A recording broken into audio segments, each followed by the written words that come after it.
আসসালামু আলাইকুম প্রিয় দর্শক, কেমন আছেন? আশা করি আল্লাহর রহমতে আপনারা খুব ভালো আছেন, আমিও ভালো আছি। আমি কিছু তথ্য দেব, ভিডিওটা অবশ্যই ফার্স্ট রোজ দেখবেন, তাহলে কিছু তথ্য পাবেন। দেখেন, যারা লতি কচু বাড়ির এক চাষ করতে চান করতে পারেন, যারা যশোরের লতি করতে পারেন, যারা নাটোর তারাও করতে পারেন। দেখেন, অনেক ইউটিউবার আছে শুধু চারা বিক্রি করে, তারা বাইরে যদি কোনো পরামর্শ চায় তারা দিতে পারে না। যশোর জেলায় একজন আছে, ঢাকার জেলায় একজন আছে, তারপর রাজশাহী জেলায় একজন আছে। তারা অনেক চাষ করে, কিন্তু আমি নাম বলবো না। তারা অনেক জাত চাষ করে এবং মানুষের দেয়।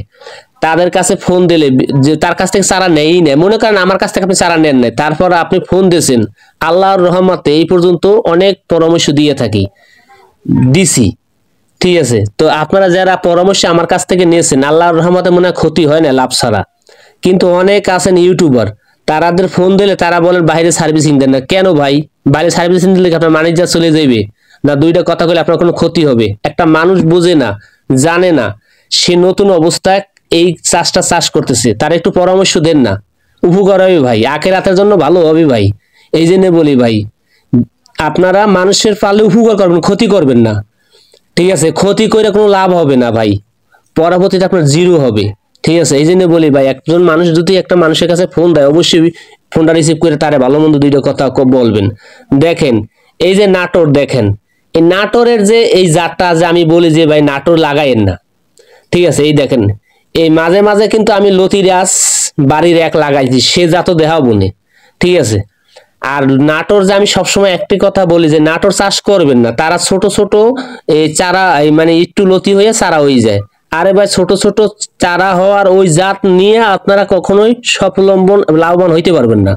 ঠিক আছে, ভালো লাভবান হইতে গেলে লতি কচু বাড়ির এক লাগাইতে হবে। এক যদি লাগান তাহলে আপনি সফলতার মুখ 100% দেখবেন। আরে ভাই, বাড়ির যশোরের যে জাতটা আছে আর আপনার নাটোরের যে জাতটা আছে, সর্বোচ্চ 3 থেকে 4 মাস ফসল দেয়। আর এবার লাগাইতেই তো আপনার 2 মাস 3 মাস জায়গা, দেখেন তো এক বিলাস তো হয় না, বিষ ওই জায়গা। আমি হাত দিয়ে আঙ্গুল দিয়ে দেখাই দিতে আসি ভাই, তারপর আপনারা এই জাত খালি চান বলে এই জাত, দেখেন তো এক বিলাস লতি নেই, ছাও হয়ে যায় ভাই। এই জাত আপনি চাষ করে মনে করছেন সফল অবমন পাইবেন? কখনোই পাবেন না ভাই। এই বাড়ির লতির আছে, এক টিলা দেখে সুন্দর করে দেখেন, মাঝখানে লাগাই শুধু আপনাদের বুঝানোর জন্য, যে আপনারা দেখেন তারপর বুঝেন। দেখেন তো একটা কত বড় লতি, দেখেন তো একটা লতি, বাড়ির লতি 3 হাত আড়াই হাত হয়, একটা বাড়ির লতির আছে এক।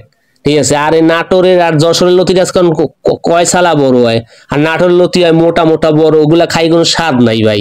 হয়তো এই দেন, এটা নাটোরের জাতের টিলা নাই, দেখেন ওর গাছ, দেখেন গাছ পাতা সহ দেখাই দিয়েছি, কারণ কি আপনার উপকারের জন্য। দেখেন তো লতি দেখেননি, সব ছাও দেখেন। ঠিক আছে, তারপরও আপনারা ফোন দিয়ে বলেন ভাই এই জাত এই জাত। আরে ভাই, কোনো জাত না, লতি কচু বাড়ির এক সামনে কোনো জাত নাই ভাই। বাংলাদেশে অনেকজন অনেক কথা, কার লতি কচু বাড়ির এক চিকুন হয়। ঠিক আছে, চিকুন হয়, প্লাস খাইয়েও সুস্বাদু, আপনি নিজে ফ্যামিলিগতভাবে খাইতে পারবেন, বাইরেও বিক্রি করে ভালো দাম পাবেন। আর নাটোরেরটা লাগাইবেন মোটা হবে, আবার যশোরেরটা লাগাবেন ছোট ছোট ছাউ হবে। বিভিন্ন কেসেমের ভাই জাত আছে বাংলাদেশে, অনেক জাত অনেকজনে করে, কিন্তু লাস্ট হয় কি জানেন? টাকার দণ্ডি হয়। এই টাকা দণ্ডি হওয়ার দরকার নাই ভাই। এই টাকা আপনি কিভাবে বাঁচাবেন? আপনি আল্লাহর রহমতে আমার কাছ থেকে যে চারা না লাগবে এমন কোনো কথা নাই, ইনশাল্লাহ আল্লাহর রহমতে ভাই, আমার আল্লাহ যেভাবে খাওয়ায় আমি আলহামদুলিল্লাহ। কিন্তু আপনারা যারা নতুন উদ্যোক্তা আছেন, যারা বিদেশ যাইয়া 5-6 লাখ টাকা ধরা খাইছেন, বা বিদেশ গেছেন, বিদেশ দেশে আসছেন, তারা কি জাত চাষ করবেন? তারা লতি কচু বাড়ির এক নেন। লতি কচু বাড়ির এক নিলে আপনি লাভবান হইতে পারবেন ভাই। লাখ লাখ টাকা খরচা করে বিদেশ যাওয়া লাগবে না ভাই, অল্প কিছু টাকা খরচা করেন ভাই। মাটিতে কোনো সময় বেইমিনি করে না ভাই, গাছে কখনো বেইমিনি করে না, যদি ভালো চাষ, ভালো জাত নিয়ে আপনি রোপণ করতে পারেন আপনার ক্ষেতে। ঠিক আছে, আজে বাজে জাত নিয়ে লাগাবেন আর দোষ দেবেন যে আল্লাহর, তাই না? কখনো না। আল্লাহ বলে না তোমার চোখ দিছি, তোমার ব্রেন দিছি, সবকিছু দিছি, তুমি দেখে শুনে বুঝা পরে জাতটা সংগ্রহ করো। ঠিক আছে, তো অনেক মানুষ আছে, অনেক কৃষক আছে ভাই, মানুষকে খালি প্রতারণার ফাঁদে ফালায়। আমি সেই সব ভাইরে বলবো, ভাই আপনি কি মরবেন না? মরার চিন্তা কি আপনার নাই? কি ঠিক আছে, একটি মানুষ নতুন চারা একজনের কাছ থেকে সংগ্রহ করছে, বা যার কাছ দিয়ে সংগ্রহ করছে, আপনার কাছে আপনি একটু বুঝেন ভালো, জানেন ভালো, তাই আপনার কাছে আপনি ফোনটা রিসিভ করেন না, বাইরে সার্ভিসিং দেন না। আরে ভাই, আপনি বাইরে সার্ভিসিং দেন না ভাই, দিলে তো আপনার ক্ষতি হবে না ভাই, দিলে উপকার হবে ভাই। একটা মানুষের যদি উপকার করতে পারেন, আখেরাতে আপনার ভালো কামাই আছে ভাই। শুধু এই দুনিয়া করেন না ভাই, আখিরাতের দুনিয়াও করেন ভাই, ঠিক আছে?